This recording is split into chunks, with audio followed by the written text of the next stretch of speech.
Well, as more parts of the country and the world are trying to get back to some kind of normal after the pandemic, one idea, an easier way to tell who's been vaccinated. It's called a vaccine passport. Some countries are experimenting with the idea, but will it come here to the U.S.? KRON 4's Jonathan McCall is here to break it all down for us. Jonathan. It's like the golden ticket in Willy Wonka and the Chocolate Factory, Ken and Catherine. Stanford medicine and law professor David Studdard says that there are some pros and even some cons to this idea. The passport's very simple. It would be documentation that someone has been fully vaccinated or even has positive antibodies from a previous infection. What's unknown, though, is exactly how this vaccine passport would look.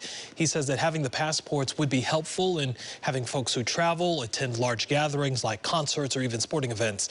Supporters say the idea would help folks return back to a pre-pandemic life. But some critics say it could actually be an overreach by the government and could further push back disadvantaged communities who are already struggling to get access to the vaccine.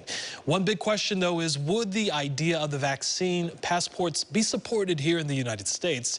Studdard says you may be surprised. And it's quite striking. Opinion is really divided, almost exactly 50-50.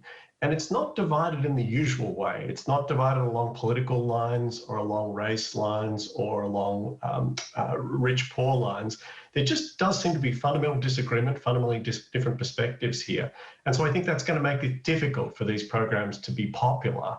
I think it's also going to be difficult for the government to get heavily involved here because a good part of the electorate is going to be upset about this.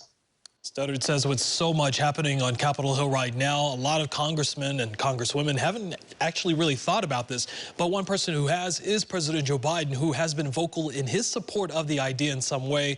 But some governors say they are not so sure about how effective a vaccine passport will be. Today, Florida Governor Ron DeSantis said that he will actually issue an executive order banning vaccine passports there in the Sunshine State. In a recent article, Studdard says that countries like Israel, Saudi Arabia, Denmark, Sweden, Hungary, Poland, and even Australia are already experimenting with the idea of these vaccine passports. A lot of folks wanting to know if this would be effective. Some, though, are questioning if it is effective. One big question that's still unanswered: can a vaccinated person still spread the virus to someone?